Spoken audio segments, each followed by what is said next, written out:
Hello viewers, today we'll be discussing the topic Marx's views on monopoly capitalism. Karl Marx's ideas on monopoly can be traced to his masterpiece Capital. Although Marx lived in the era of liberal capitalism, his ideas on competition leads to monopoly shaped the ideas on monopoly capitalism in later years. Some Marxists continue to explore and develop Marxian ideas on monopoly capitalism in their later works. However, Lenin is regarded as the contributor of a theory of Marxist monopoly capitalism, where he considers imperialism to be the highest stage of capitalism. Now, let us try to understand how Marx developed his ideas on monopoly. For this, we need to understand the processes and the times which shaped his ideas on monopoly and competition.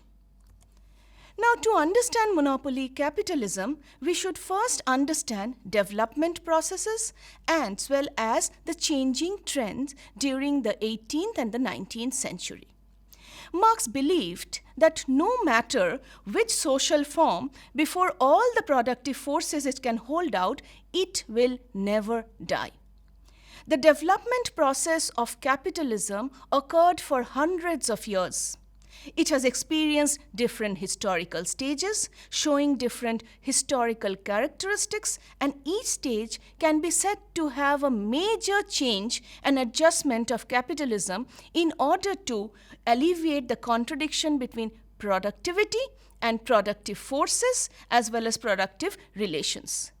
Thereby, we observe that in capitalism there is a relationship between forces of production and the relations of production.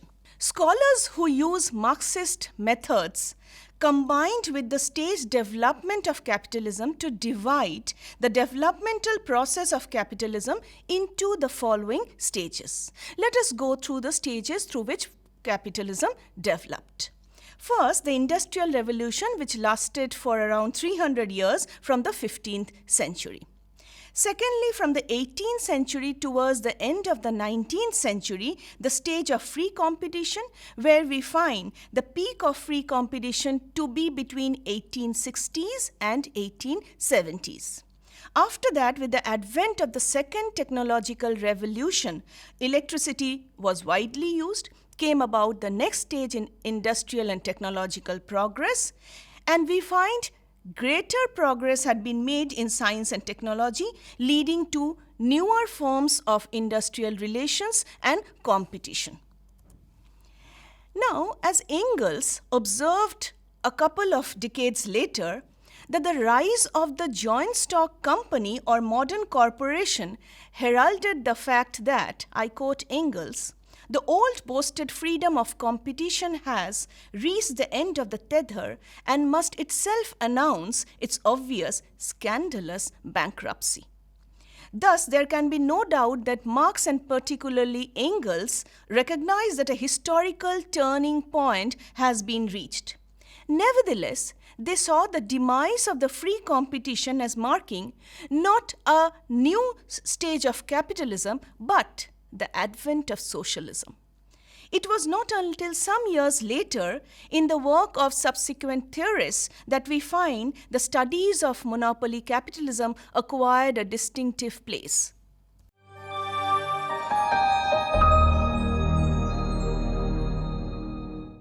Let us now come to the conceptual understanding of monopoly capitalism.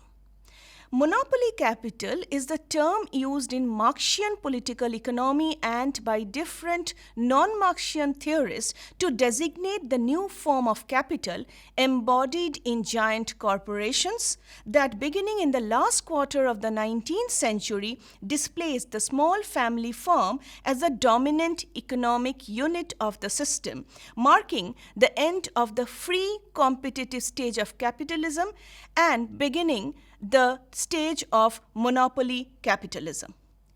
Among Marxian theorists, monopoly capitalism is the term which is used to denote that particular stage of capitalism which dates from approximately the last quarter of the 19th century and reaches full maturity after the period of the Second World War.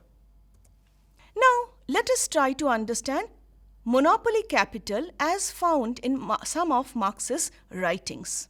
Marx's Capital, like classical political economy from Adam Smith to John Stuart Mill, was based on the assumption that all commodities are produced by industries consisting of many firms or capitals in Marxist terminology, each accounting for a negligible fraction of the total output and all corresponding to the price and profit margins generated by impersonal market sources.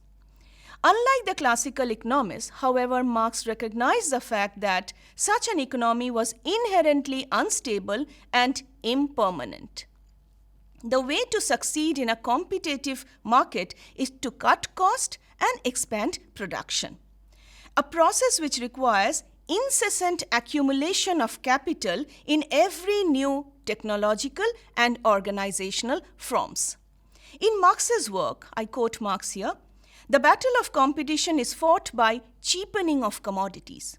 The cheapness of commodities depends on the productiveness of labor and this again on the scale of production.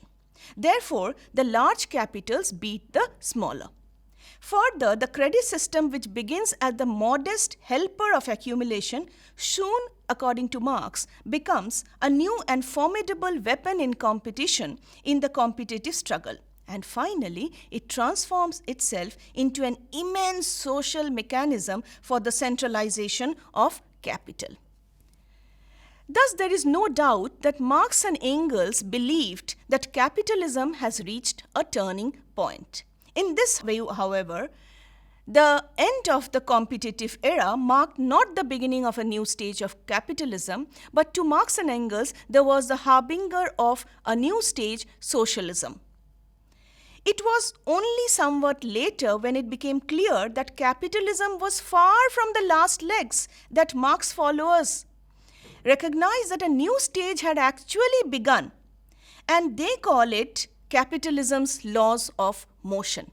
So, capitalism did not give rise to socialism but to a different form of capitalism which was known as monopoly capitalism. Let us now move on to Marx's specific ideas on capitalism. Marx discussed monopoly in his classic work Capital, and he believes that free competition leads to capital concentration and inevitably produces monopoly. Monopoly capital is thus an inevitable outcome of the development of capitalism to a certain extent. It can be considered that the emergence of monopoly capitalism is actually a self-change that capitalism chooses in order to alleviate internal contradictions. The contradictions between production, socialization, and private ownership of production materials. As Marx said in the Communist Manifesto, the bourgeoisie cannot survive unless it revolutionizes the production tools ceaselessly, and a production relationship can be revolutionized. Thus, a revolution in all social relations. Regarding the process of producing monopoly, Marx made a detailed discussion. Only by continuously extracting surplus value can capital realize its own proliferation or increase. Therefore, capitalists should maximize the extraction of flesh and blood of living labor and increase the production of surplus value by sucking as much surplus labor as possible. Before this, the capitalists need to put the accumulated surplus value, that is profit, into production, transforming it into capital and expanding production scale. Because competition is mostly determined by the price of the commodity, and only by increasing the scale of production, the production cost can be reduced under other conditions. Now, Marx spoke about two types of capital, individual capital and social capital. Is there a relationship between individual capital and social capital? Now, according to Marx, capital constitutes a historically specific social relation of exploitation and domination. This relation manifests itself in the first instance in the commodity character of economy, in the general exchangeability, of course through money, of the products of labor on the market. The capital-wage-labor relationship can be the first of all analyzed at the level of the isolated unit of the capitalist system, that is the enterprise. Now, this enterprise is considered to be individual capital according to Marx. But this relationship also acts at another level, that is social capital, which refers to the capitalist economy as a whole, which refers to the structures, the production system, etc. Social capital, according to Marx, is the concept of capital at the level of the capitalist economy as a whole. Thus, it is a complex concept which embraces empirically detectable regularities of a capitalist economy, but also all the laws, the hidden causal determinants of the capitalist system. So, Marx referred to the enterprise as the individual capital and the capitalist economy as a whole as the social capital. Now, at the level of the social capital, Marx further says that the individual capitalist is simply personified capital, functioning in the production process as the bearer of capital, nothing more than that. This immanent causal relationship governing the capitalist economy transformed through competition the totality of individual capitals into elements of social capital. So ultimately, individual capital gets transformed into social capital. As Marx points out, free competition is a relation of capital to itself as another capital, that is the real conduct of capital as capital. To quote Marx here, the inner laws of capital are for the first time posited as laws. Production founded on capital for the first time posits itself in the form of adequate to it only insofar as to the extent that free competition develops, for it is the free development of the mode of production founded on capital.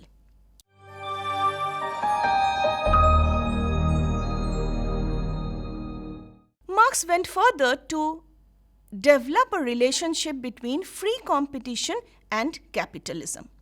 Free competition is actually the real development of capital. This implies that what corresponds to the nature of capital is posited as the external necessity of individual capital, which corresponds to the concept of capital.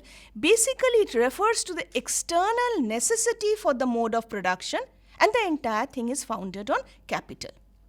Marx's theory therefore proceeds on the assumption that free competition is a structural feature of capitalist society, which clearly cannot be abolished. So, free competition cannot be abolished because it belongs to the structural elements of the capitalist system.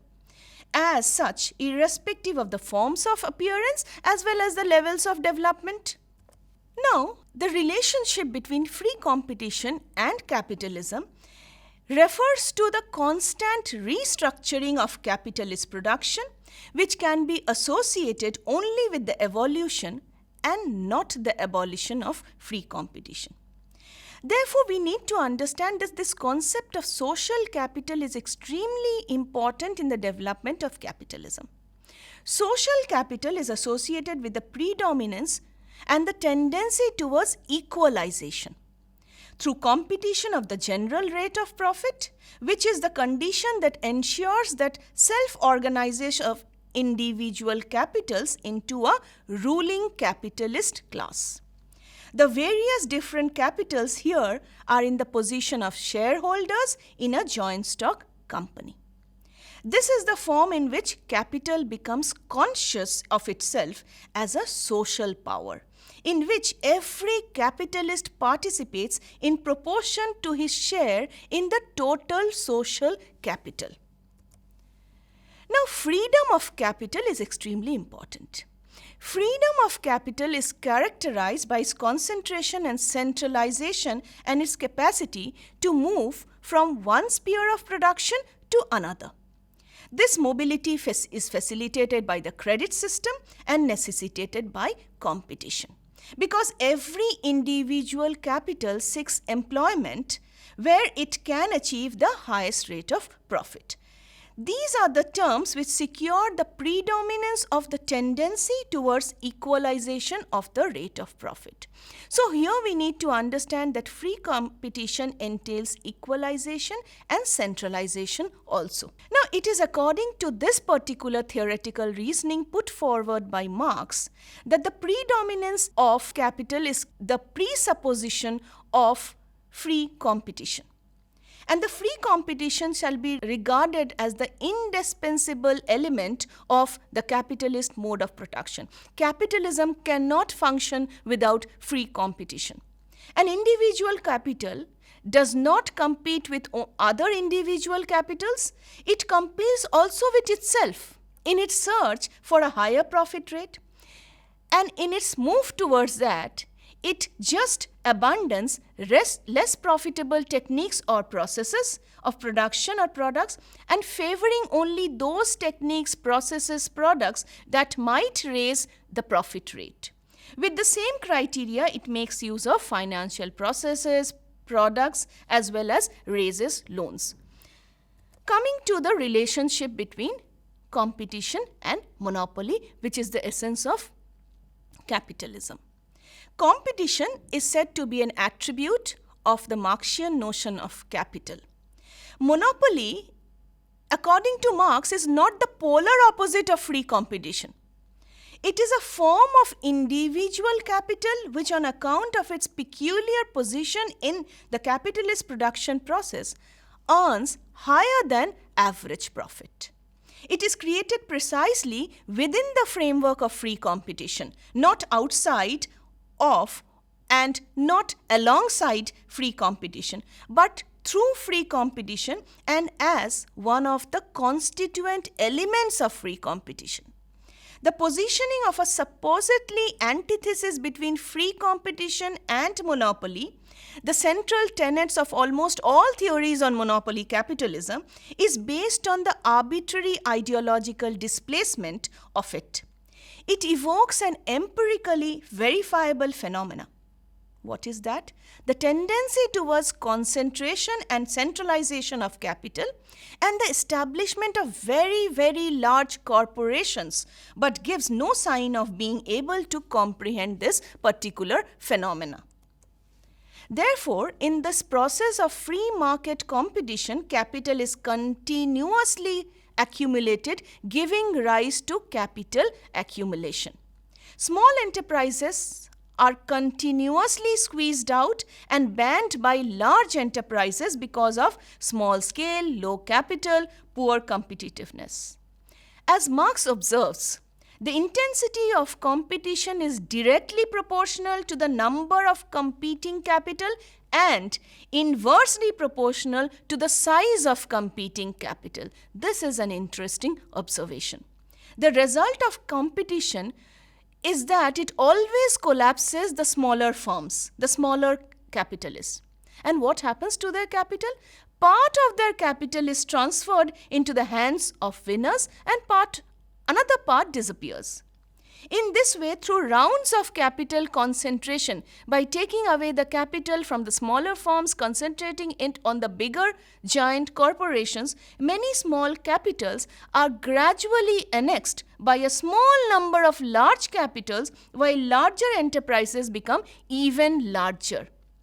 This leads to monopolization. So the interesting trend that we find in Marx's analysis is that this squeezing out of the small capitals and the transformation of their capitals in the hands of the giant corporations leads to accumulation and the formation of monopolies.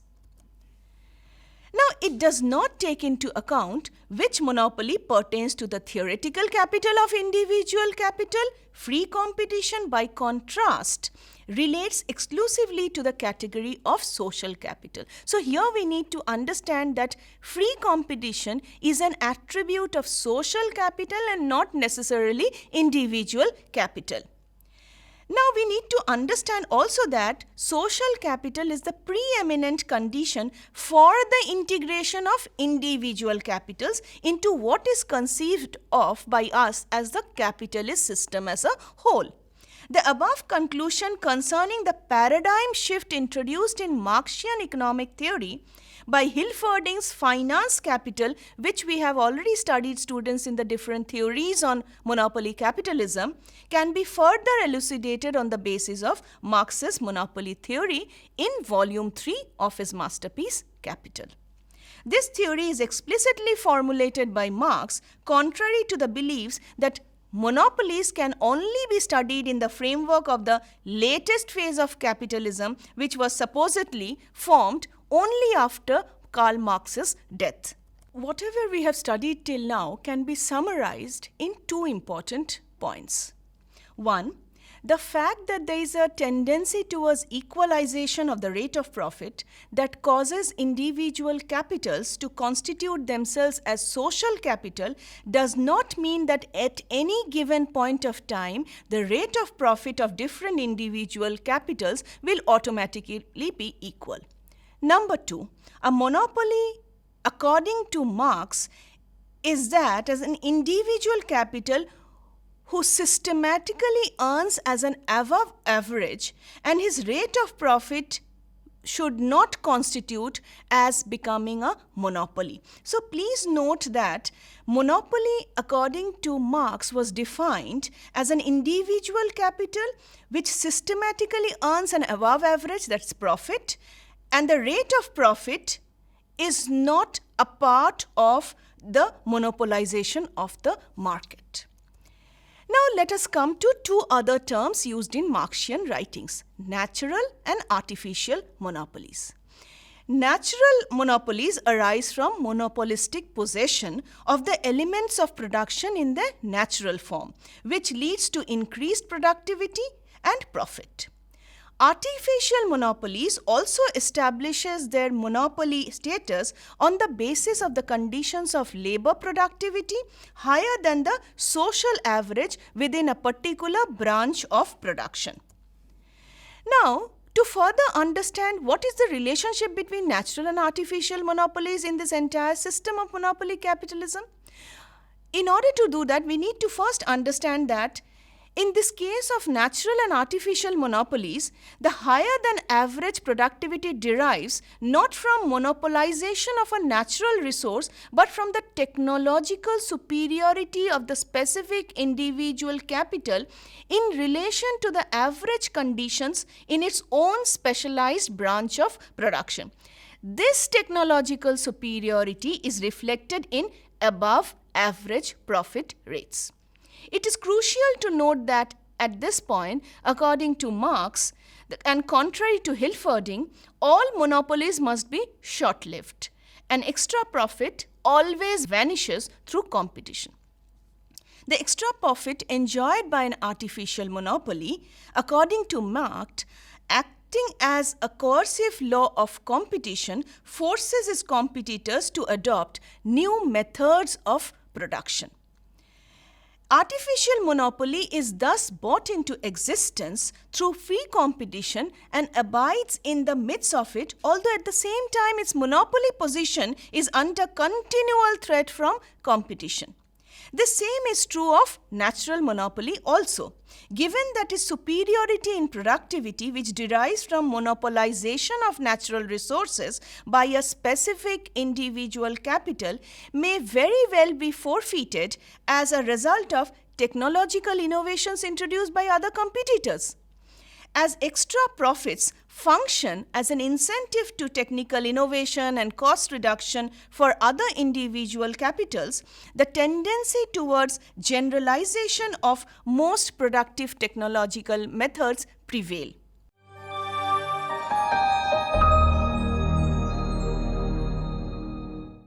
Based on our understanding of individual capital, social capital, natural and artificial monopolies, we can recapitulate that monopolies do not shape contemporary capitalism, nor do they abolish free capitalist competition. They are forms of individual capital subjected to the social predominance of the capital relation, which is secured and elaborated in various forms by means of the equalizing processes, definitely introduced by free competitive system. So the claim of monopoly capitalism theories that monopolies suppress the tendencies towards equalization of the general rate of profit, in essence, distort or even abolish the Marxian category of social capital, which is the central tenet of Marxian theory of the capitalist mode of production. On this point, Marx is unequivocal. He says, capital arrives at this equalization of the general rate of profit to a greater or lesser extent, according to how advanced capitalist development is in a given national society, that is, the more the conditions in the country in question are adapted to the capitalist mode of production. Hence, capital accumulation, according to Marx, presupposed both a growth in the size of individual capital and the fusion together of many capitals into a huge mass in a single hand, which we can say centralization.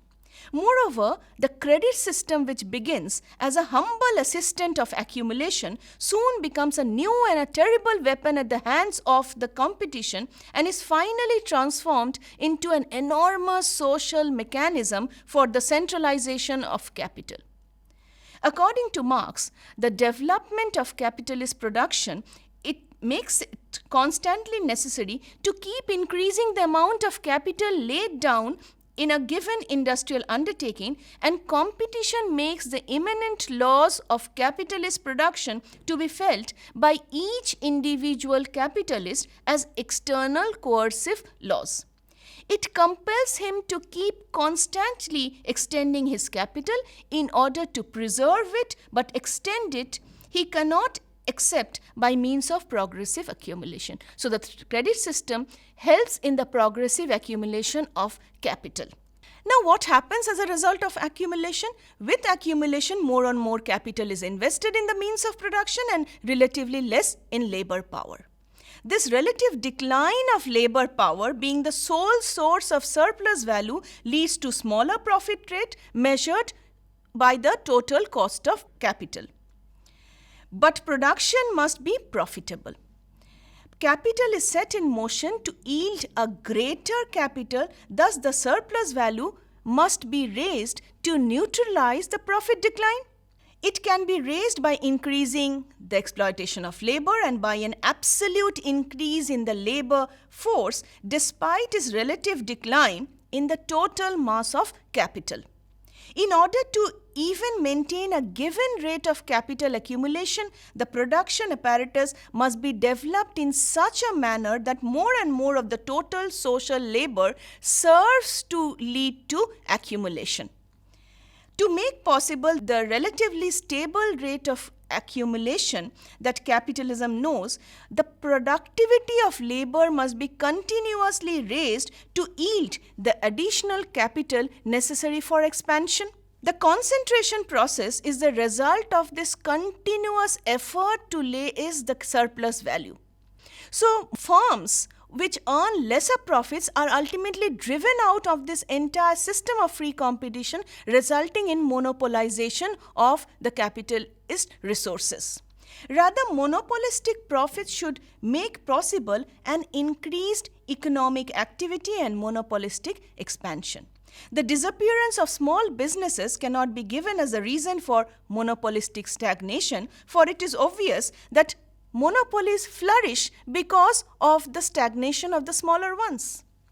The reason for monopolistic stagnation is the same, but as that of the growth of monopoly. Monopolies came to rule in order to escape the decreasing profitability of capital. However, just as the greater perfection of competition could not yield what the existing competition refused to bring about, the undisturbed accumulation of capital on a competitive basis, and also the greater perfection of monopolization did not lead to what monopolization aspired for: profits high enough to enable further accumulation of capital on a monopolistic basis. The long pre-war stagnation merely indicated that the escape was not successful, that the decreasing profitability has caught up with the monopolies and has hindered their further unfolding. The period of crisis and decline are utilized for the preparation of another escape in the old and only manner given to capitalism. Being a world system today, capitalism now continues a concentration process that started nationally and was slowly extended by international centralization on a global scale.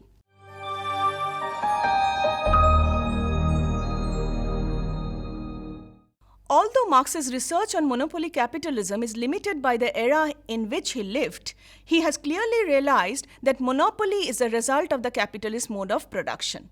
He foresees that the real obstacle to capitalist production is capital itself. In reality, this is the game of capitalism exploiting capitalists. In other words, capitalist exploiting capitalists, the result of such a monopoly of competition will inevitably further deepen the contradictions of capitalist society. So, to Marx, capitalism will go extinct in the long run. Marx and Engels describe the organizational form of monopoly in The Capital and their other works. Marx believes that capitalist alliance is the earliest form of monopoly organization. He realizes that the shareholding system occupies an important role in the process of capitalist monopoly and elaborates that the joint stock company is the main organizational form of monopoly. On the basis of Marxian thought, Engels combined the characteristics of monopoly enterprises that appeared at that time and conducted an in-depth analysis of the trust monopoly organizations. Thank you.